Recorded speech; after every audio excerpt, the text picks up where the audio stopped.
Bonjour, bonjour. Allez, j'espère que vous allez bien, que vous êtes en forme.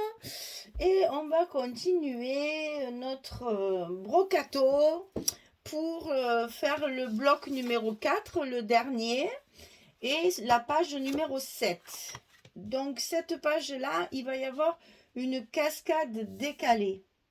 Comme j'avais 3 collections, j'ai beaucoup de cartes et je me suis évidemment amusée à faire plusieurs cascades justement pour utiliser toutes ces cartes. Et on n'avait pas encore fait dans cet album la fameuse cascade décalée que j'aime beaucoup parce qu'elle fait beaucoup d'effets et comme ça il y a énormément de place pour mettre des photos. Alors, pour faire cette cascade, il va vous falloir choisir bien sûr le papier de base. Donc là, on choisit quelque chose évidemment de pas très chargé, hein. Il faut que ce soit un papier presque uni, un papier de fond. Donc, puisqu'on va cacher pratiquement tout le papier, il faut quand même que ce soit pas une jolie image avec des oiseaux et des fleurs, ça serait dommage. Donc, j'ai utilisé celle-ci en verso comme ça pour justement pouvoir mettre toute ma cascade. Alors, le papier de fond et ensuite, il vous faut 5 cascades. 1, 2, 3, 4, 5.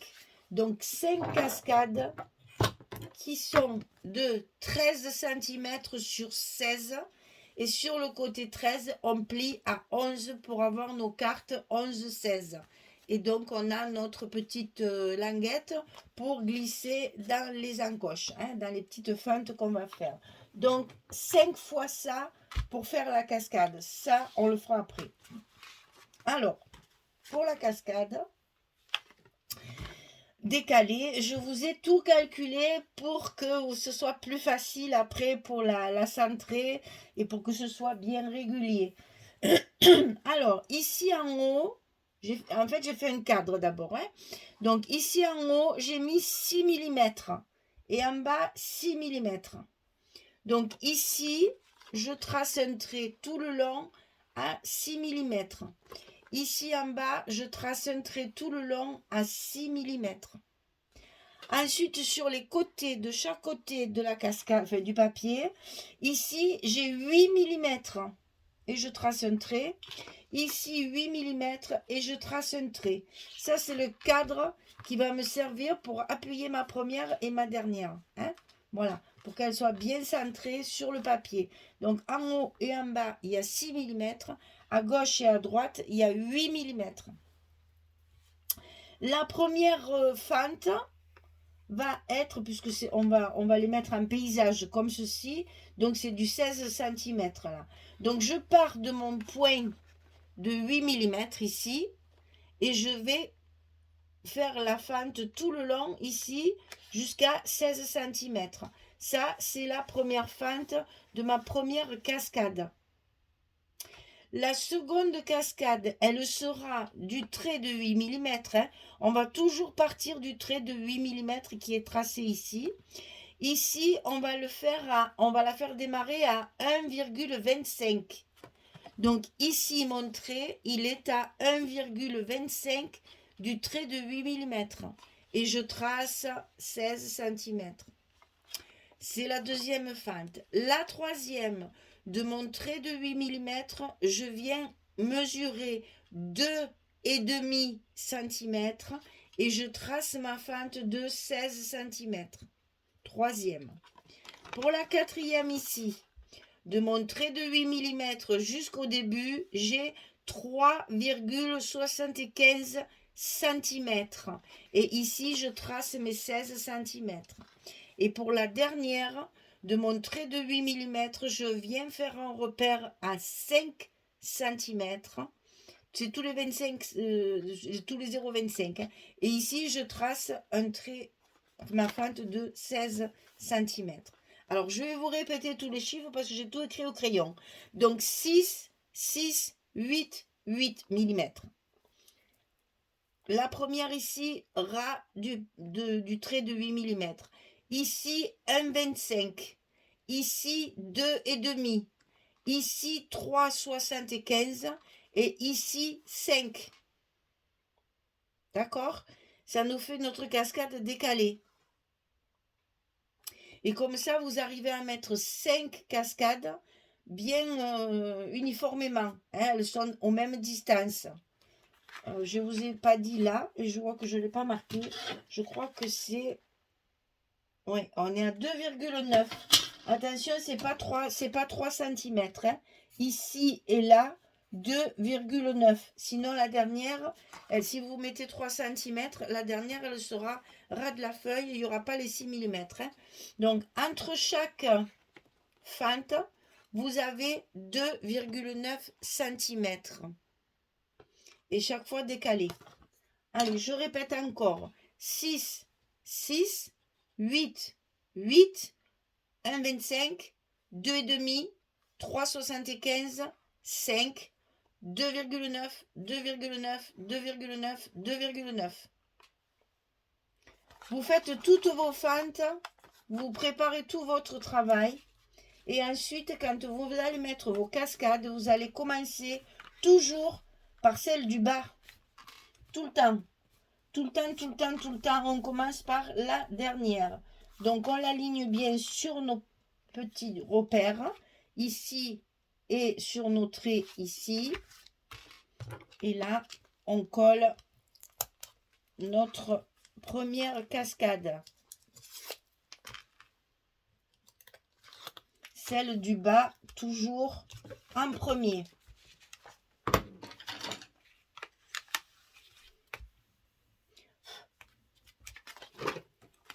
Voilà, comme ceci. Elle est excessivement droite de partout. Et ensuite, vous allez monter petit à petit. Normalement, elles sont dans l'ordre, oui. Vous allez monter petit à petit vos cascades dans vos fentes pour qu'elles soient bien en face de vos traits pour que tout soit bien droit. Alors là, il est évident que celles qui le font avec la colle, c'est nettement plus facile qu'avec le scotch. Hein, je vous l'assure. Avec le scotch, c'est un coup à prendre, mais c'est pas facile. Je reconnais. Alors, ensuite, on continue. On va prendre celle du dessus et on va la mettre à sa place. On tourne. On colle.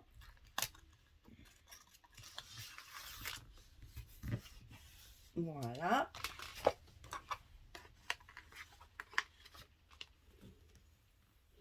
Et vous allez avoir une cascade bien d'aplomb, bien droite, bien alignée et décalée. Ça vous limite un petit peu l'épaisseur. Vous avez l'impression qu'après c'est moins épais. Et en plus visuellement ça fait un très joli effet. Un dégradé comme ça, c'est très joli.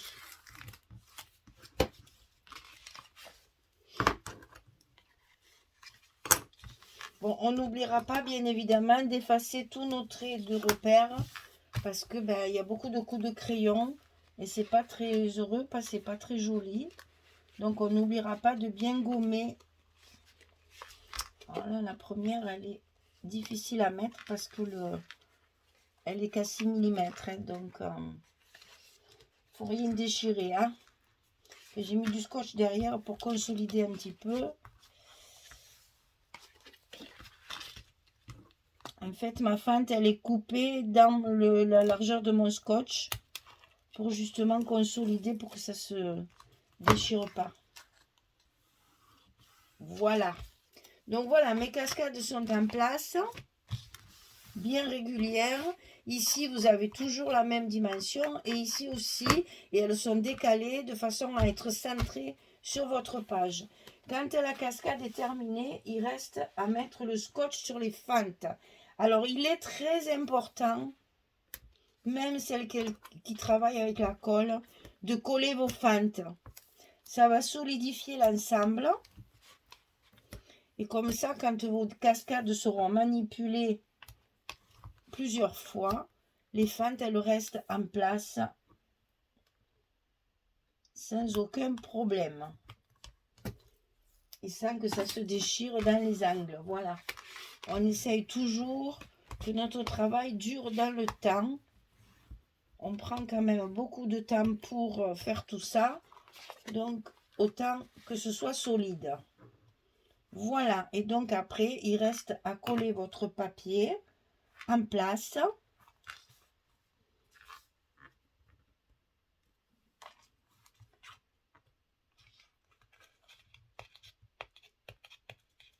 Non, décidément, j'y arriverai jamais avec mes ongles. Là, celui-là, il est fait. Et voilà, après, il faut enlever tout ce qu'on a mis. Hein, c'est sûr, on en met beaucoup, mais c'est justement pour éviter que ça se déchire.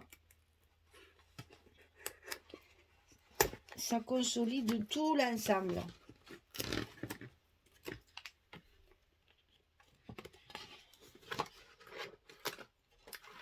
Là, c'est un petit peu long à faire, mais c'est toujours pareil. Pensez au temps qui passe pour que votre album puisse être feuilleté régulièrement sans s'abîmer. Il faut que ce soit bien fait, bien solide.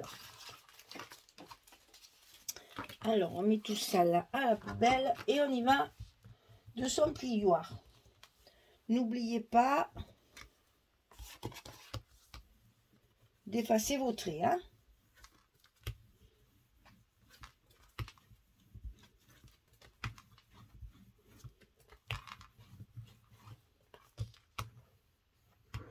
Voilà, tout est en place. Nickel. Alors, ensuite, attendez, j'ai la chaise qui tape la table. Ouh, oh, excusez-moi, hein. J'ai voulu m'éloigner et en fait, la roulette, elle a ripé. Et voilà, hop là. Bon, excusez-moi, vous n'avez pas trop mal au cœur? Alors, il faut faire 2 fois la même chose. 14,5 sur 24. Et sur le côté 14,5, on va plier à 11,5 et à 12,5. 1 cm. Ceci va être évidemment côté gauche. Et c'est la même chose, on le coupe 2 fois. 14,5 sur 24. Sur le côté 14,5, on plie à 11,5 et à 12,5. Et on en met un de chaque côté comme ça.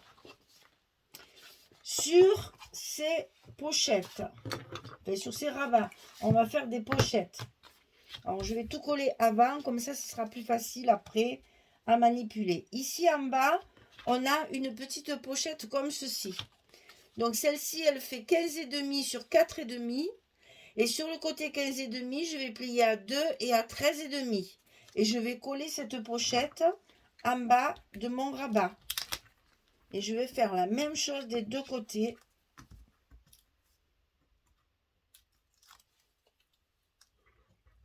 Sur les deux rabats de droite et de gauche.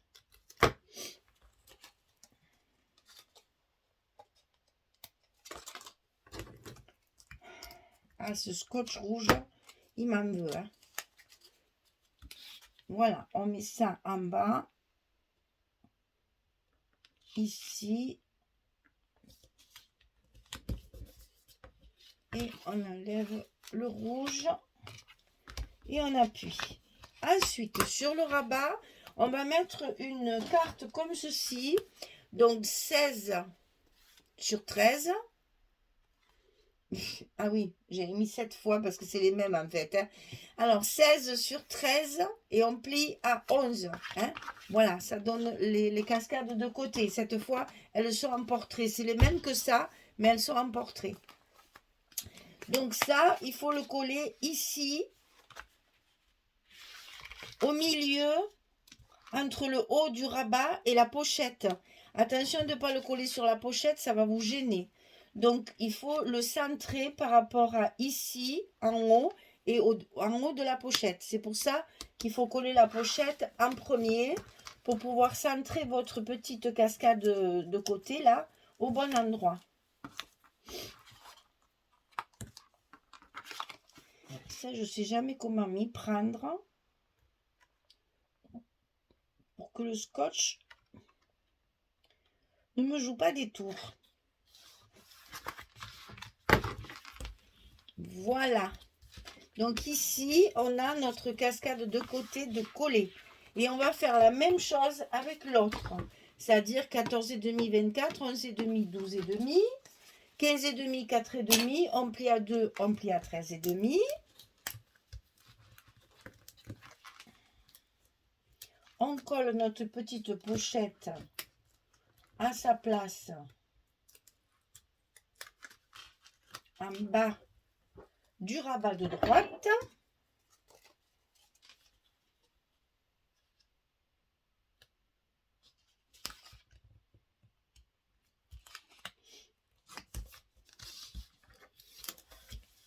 Voilà. Et ensuite, on n'a plus qu'à coller notre petite cascade au milieu, entre le haut du rabat et la pochette. Et cette fois, je vais faire comme ça. Ça sera peut-être plus simple.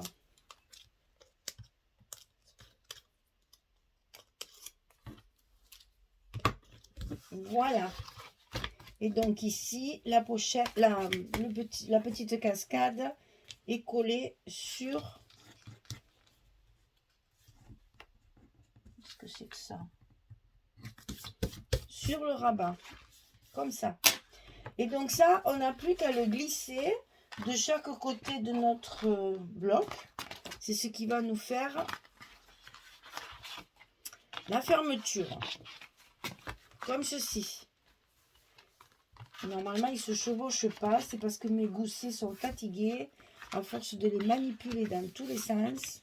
Alors, je vais les coller et je vais vous montrer comment on va faire notre fermeture. Donc, on en met un à l'intérieur côté gauche.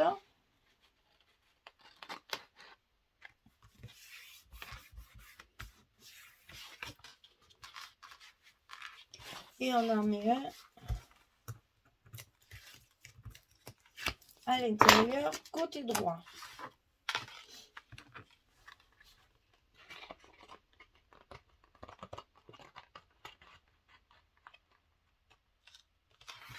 Voilà.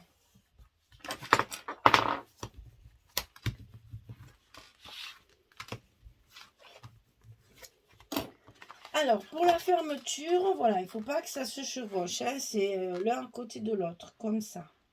Voilà. Donc, pour la fermeture, j'ai prévu mes fameux petits ronds. Hein, celles qui me connaissent, elles savent que j'adore ça. Donc, je vais mettre mes deux papiers comme ceci.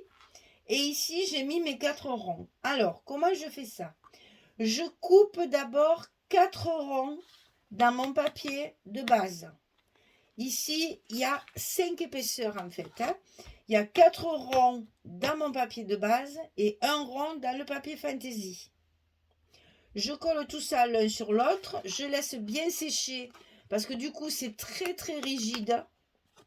Je fais un trou dans le milieu. Je mets mon brad de chaque côté, hein, dans les trous. Et ensuite, d'un côté, celui que vous voulez, vous mettez votre ficelle avec plusieurs nœuds pour tenir votre ficelle de fermeture. Et ça, donc, on le fait 4 fois. Et je vous rappelle que quand les brades ils sont comme ça, derrière mon papier, je mets un petit bout de scotch pour éviter que mon papier se déchire. Et c'est le seul endroit, le seul moment où je ne lève pas la protection. Je laisse la protection de mon scotch quand il y a un brad pour justement protéger mon papier pour pas qu'il se déchire. Donc évidemment, je fais pareil sur l'autre. Moi, je les ai positionnés très près du bord. Après, vous les mettez où vous voulez. Ça, c'est pareil, c'est encore un choix. Moi, j'ai voulu qu'il soit vraiment au bord. J'ai pas voulu que ma ficelle soit trop... traverse tout le truc, là, toute la page. Donc, je les ai mis vraiment au bord. Vous pouvez le mettre plus loin. Ça, c'est à vous de choisir en fonction de votre image, bien entendu. Hein. Et après, on viendra fermer. Alors, je vais les coller comme ça, vous allez voir. Donc, on va coller le premier ici.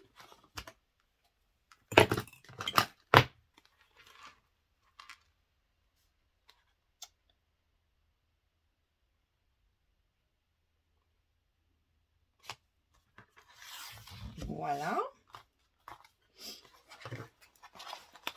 Donc, je laisse les scotch qui sont derrière mes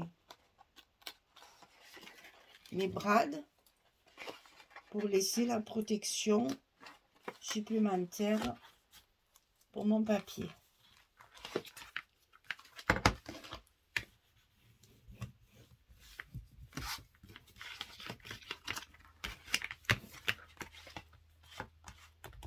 Voilà, après on va coller l'autre. De la même façon.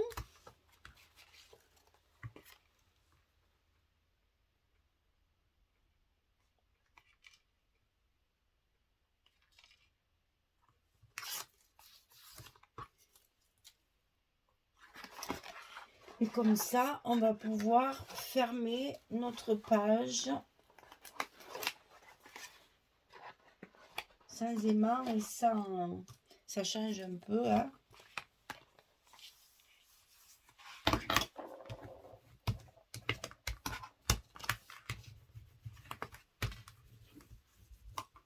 Voilà.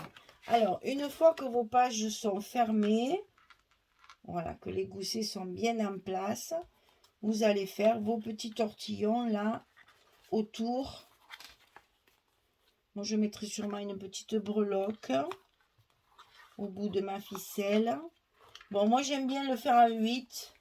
Je trouve que c'est plus joli. Après, bon, à vous de voir.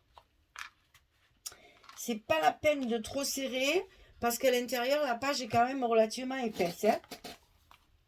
Donc là, je rafistole, enfin, je vais couper mes ficelles parce qu'elles sont beaucoup trop longues. Et je vais trouver une petite breloque oiseau ou fleur ou je sais pas. Dans les tons de bleu pour essayer d'assortir mes papiers. Alors donc ici, là j'ai déjà collé toutes mes images là pour que ça aille plus vite. Voilà. Et ici, il y a une carte. Donc c'est celle-ci. Donc là, je vais faire pareil. Je vais la mettre sous celle-ci. Et ici, je vais mettre un tag qui me servira de stop. Celui-là, je ne l'ai pas préparé. Mais donc, ma carte sera là-dessous, comme ça. Et ici, comme il y a des pochettes, eh bien, c'est pareil. On va faire deux cartes, 11-16. Hein, c'est toujours les mêmes dimensions qu'on va glisser dans nos pochettes ici, de chaque côté. Voilà encore une page où il y a énormément de photos. Allez, je finis de coller tout ce qu'il faut coller et je reviens vers vous. À tout de suite.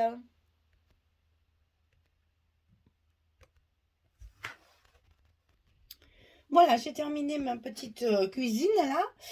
Donc ici, j'ai mis des petites breloques. Donc j'ai mis un petit trèfle à 4 feuilles et une clé. Alors dans des tons de blanc parce que j'avais pas de bleu. Enfin, du moins, j'avais pas un bleu qui allait avec. Donc j'ai mis ce que j'avais. Pourtant, j'en ai hein, des petites breloques là. Mais ou alors c'était des étoiles de mer. Ça allait pas du tout. Donc voilà, je suis restée dans le blanc comme ça passe partout. La petite clé, le petit trèfle à 4 feuilles. Donc c'est avec ça qu'évidemment on va se servir pour ouvrir nos pages, puisque c'est ça qui nous sert de fermeture aux pages. Voilà, donc ça s'ouvre comme ceci. Ici, il y a la possibilité de mettre une photo ici de chaque côté et sur les cartes, ici recto verso. Et là, bien sûr, toute la cascade que nous avons mis en place ensemble. Et ici, la carte où je vais mettre un tag, je vais le dire, qui va me servir de stop pour coincer la carte. Donc, vous voyez, 2, 4, 6, 8, 10, 12, 14, 16, 17, 18, 19, 20. Si on veut, on peut mettre 20 photos. Alors, si on ne met pas 20 photos, qu'on met que sur le verso, 1, 2, 3, 4, 5, 6, 7, 8, 9, 10, 11, 12. On peut mettre jusqu'à 12 photos sans cacher les images. Voilà, c'était le but. Et donc, ça se ferme comme ceci.